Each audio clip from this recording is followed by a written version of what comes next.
Talking about the pace of an increasing real estate market is quite interesting because it does tend to put a lot of pressure on people who maybe are looking to buy a house. I mean, as a pace quickens, the market maybe can tighten up because a lot of people aren't comfortable jumping ahead and getting into something that they maybe can't necessarily afford. And Marianne Fordyce joins us. We're happy to have her back, a top-performing real estate agent. And Marianne, of course, a supporter of the Plymouth Housing Projects, a volunteer nurse, and the sponsor of the national champions women's ultimate Frisbee team, the Seattle Riot. And as much as I would turn this into a sports talk show if they paid me for it, they don't. We can talk about the ultimate Frisbee team, but today I'm a little bit more interested in your breadth of knowledge on the real estate market. Marianne, how are you? I'm good.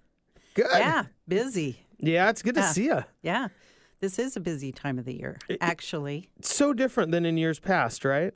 Yeah, this is sort of an unprecedented year. Like last year, I think we were all coming off of, in January of last year, we were coming off the slowest time. And then we had this really busy year. And then December was really slow. And all of a sudden, out of the gate in January, we're going crazy again. Last year. This year. Oh, this year, yeah. Yeah, so it's really picked up both for buyers and sellers. And last year, we had a record low, but it's even lower now for inventory. And it's really difficult for people to find a house. I have some people looking for almost 9 months.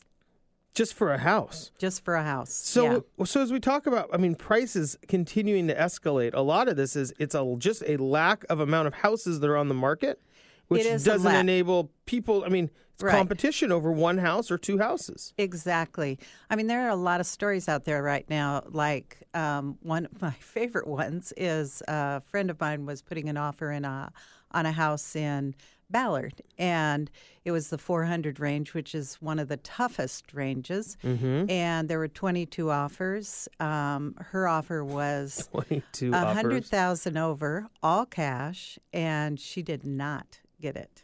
Somebody else got it. So that's what it's like. I put on 3 houses beginning of January, and they sold within days, and for way over. So, this is true. This is more in the flesh type of stories about a truly appreciating housing market. When somebody puts it on a home on the market in Ballard for $400,000, gets offered $500,000, and that doesn't win the battle. I know. It's frightening, isn't it? Yeah, scary to me. I guess unless you're selling that house that you've got $100,000 more for. Yeah, it makes makes those sellers really happy, makes the buyers really nervous, and makes real estate agents a little nervous too. I can imagine.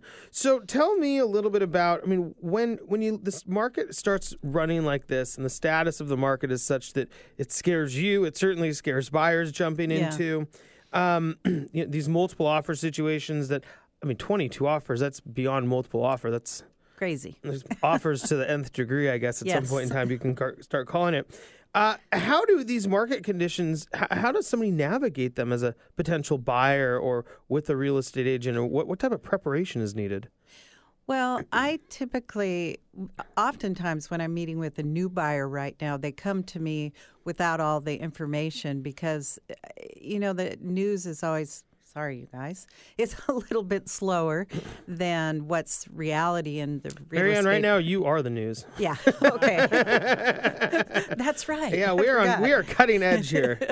So when people come into the market and they sit down with me for the first time, like I met with a couple this week, and they were totally new to it, and I did my usual thing. I meet with them for about an hour and kind of discuss the whole process, and then they ask me how long it's going to take, and then I launch into, well, let me tell you a little bit about what is going on in the market.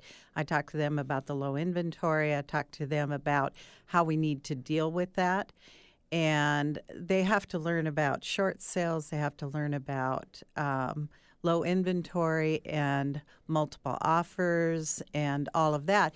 And in normal times in real estate, that isn't even an issue. You just buy and sell a house. but it can take a long time, and how they have to be very active and how we can do that. When you talk about low inventory, and I think that is one of the biggest keys to this quickly accelerating market, because Yes. people have a true need for shelter, I mean, at some point in time. Yes. How do you explain low inventory to a person who maybe doesn't understand what that means and why it is such a huge driver in today's market? Well, I first of all give them an example of how low it really is. Like, for instance, one of my examples is that from 450 to 550 last week in Seattle, between the Ship Canal and 145th and Puget Sound and Lake Washington, there were 134 listings. Typically, that's way more than that. I mean, probably 3 times that much. Mm-hmm. So I explain it that way, and then what's the rest of your question? Well, how do you help people prepare for that? Because if it's usually 3 or 4 times as much, and now we have a growing city with a robust economy, Amazon hiring, I don't know, 100 people a week or something like Right. that, you end up in a position where 100 people a week that have to buy a house in those neighborhoods, Yeah. the houses run out pretty quick. Right. And I tell them they just have to be patient, because that is the reality of it.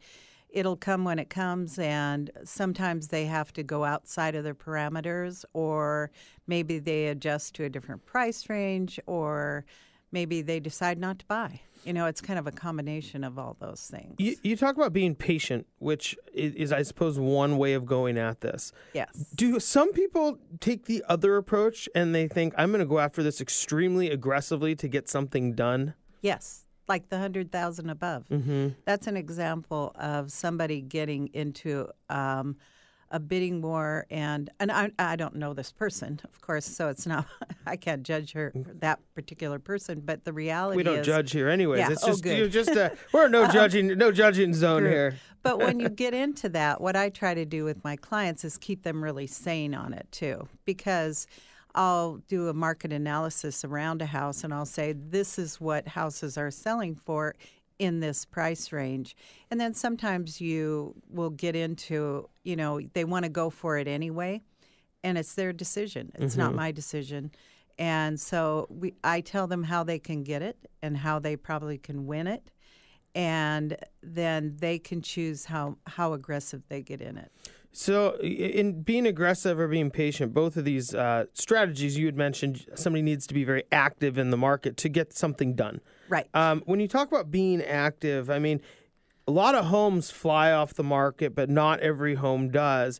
How does somebody understand maybe if they're going from house to house, whether it's online or they're driving from house to house with you, how does somebody understand the urgency on a certain home or in a certain neighborhood? And because it would feel as if I'm driving around and I'm in Green Lake area and I circle the lake and I only see 6 houses and there's 8 other people in each of them too, I'm going to probably freak out. Yeah. And I just try to keep them calm about it. But I also tell them that the numbers are so high, the numbers of people that want that particular house. And if they want it, then, most agents, when we're listing houses now, and it's in an area like Ballard or Green Lake that's really popular, we do a time period when we're going to present offers. So usually we give people 3 or 4 or 5 days even, and say in the listing we'll say that an offer will be accepted 5 days from now, and if there are any. And then we accumulate those offers and then present those offers on that day. So people have a little more time. I think we naturally, as agents, kind of adjust the market as it changes, because it always changes. Marianne Fordyce joins us, managing broker with the Fordyce team. Marianne, so on both sides of the coin, you have maybe sellers who think they're going to sell their house for $100,000 more than they thought and get an offer in a couple days, 2, 3, 4 days, and it's going to be honky-dory. And that's maybe one expectation. And then you maybe have an expectation of buyers who think they aren't going to be able to find a house at all. When you work both sides of this equation, how do you really help people maybe manage their expectations, deal with any misconceptions they have? Give them facts, lots and lots of facts about it. For sellers, I will really prepare people to get their house because they want the maximum. I mean, you have all these sellers who are they're first of all, they're not selling their house for as much as they would have 4 or 5 years ago. And so their expectations, you have to bring it down, and you have to tell them what they need to do with their house, like staging it to get it just right, and then put it out there and be really prepared. And then on buyer's side, you have to be really have the expectation. They have to understand how tight the market is and how few options they have. But also keep them calm and say, if you're patient, the market just goes along and there'll be a house and the time will be right. Yeah, I think that's got to be one of the hardest things for people to do, though, when you get in that emotional drive of buying a house and settling down. And every home you go into, as you know, as a buyer, you're placing your furniture in, and Johnny would love this room. And so that the emotional ups and downs have to be very difficult for people to deal with. Totally. That's why they have a real estate That's agent. why they have you. That's why they have me. That's right. Well, Marianne, thanks so much for joining us. We do have to go to break again. Marianne Fordyce, managing broker with the Fordyce team, and of course, a sponsor of the national champion women's ultimate frisbee team, Seattle. Yoo-hoo. Right. Yeah. When we come back, more things, more factors, more different ideas of the reasons the housing market continues to bubble over a little bit here in Seattle. We'll be right back with Ryan Leopold after this break.